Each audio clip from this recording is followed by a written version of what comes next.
munaasabad ballaaran oo ay soo qaban qaabiyeen jaaliyadda Soomaaliyeed ee ku nool gobolkan Minnesota ayaa lagu soo dhaweeyay wafdi isugu jira wasiiro iyo xildhibaano ka tirsan dowlad goboleedka Jubbaland iyo ganacsato Soomaaliyeed kuwaasi oo dhawaan soo gaaray dalka Mareykanka iyadoo ay kaga qayb qaadatay xildhibaan Ilhaan Cumar oo ah xildhibaan laga doorto gobolkan Minnesota. wafdi uu hogaaminayo wasiirka qorsheynta iyo xiriirka caalamiga ee dowlad goboleedka Jubbaland Usman Hussein Haji Faynus ayaa jaaliyadda Soomaaliyeed kala hadlay sidii ay kaalintooda uga qayb qaadan lahaayeen dib u dhiska iyo maalgashiga dalkooda hooyo gaar ahaan deegaanada Jubbaland oo ay matalayaan waxaana jaaliyadda ugu warameen horumarka deegaanada Jubbaland ka socda iyo baahida ay u qabaan in la garab istaago. wasiirka qorsheynta iyo xiriirka caalamiga ee dowlad goboleedka Jubbaland Usman Hussein Haji Faynus ayaa ka codsaday jaaliyadda Soomaaliyeed gaar ahaan kuwooda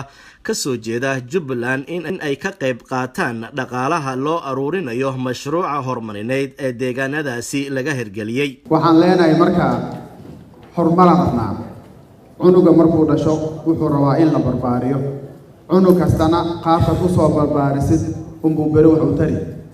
Jubbaland dhisinteedii qaabka loo soo dhisay kaalin weyn aad ka qaadateen lama difiri karo, laakiin Jubbaland waxay u baahan tahay haddana in la barbaariyo. Jubbaland waxay u baahan tahay in la horumariyo. Jubbaland waxay u baahan tahay qayb kasta in laga taageero u baahan tahay. dadka maanta ka taageeri lahaa waa dadka hortayda fadhiya. xildhibaan Ilhaan Cumar oo hadal ka jeedisay munaasabadan ayaa sheegtay in bulshada Soomaaliyeed ee ku nool dalkan Mareykanka looga baahan yahay in ay doorkooda ka qaataan horumarinta dalka iyadoo ay lacago ku yaboohday mashruucaasi dib u dhiska ah. leenayaa 5 sano ka soo wareegatay maalintii Jubbaland la dhisay ilaa iyo hadda maalin Ilaahay keena maqlaynaa isbedelka badan ka dhacayo. annagana maanta waxaan u haysanaa fursad isbedelkaasi aan caawino.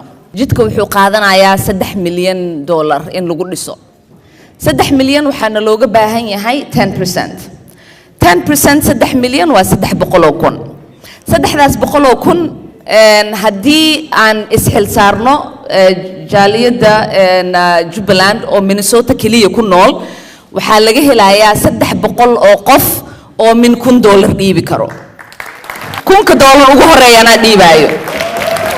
bajoogta Soomaaliyeed ayaa door muuqda ku leh dib u dhiska iyo horumarka dalka uu saameyn ku reebay kaabayaashii horumarineed ee burburkii muddada ka badan 25 sano uu dalka uu ku jiray waxaana haatan u muuqda in dowladda federaaliga ee Soomaaliya ay ku guuleysatay wax badan ay ka qabatay xaaladda dalka dhinacyada dhaqaalaha siyaasadda dib u dhiska iyo ammaanka iyadoo ay kaashanaysa beesha caalamka. Liban Hussein warbaahinta qaranka Soomaaliya minneapolis.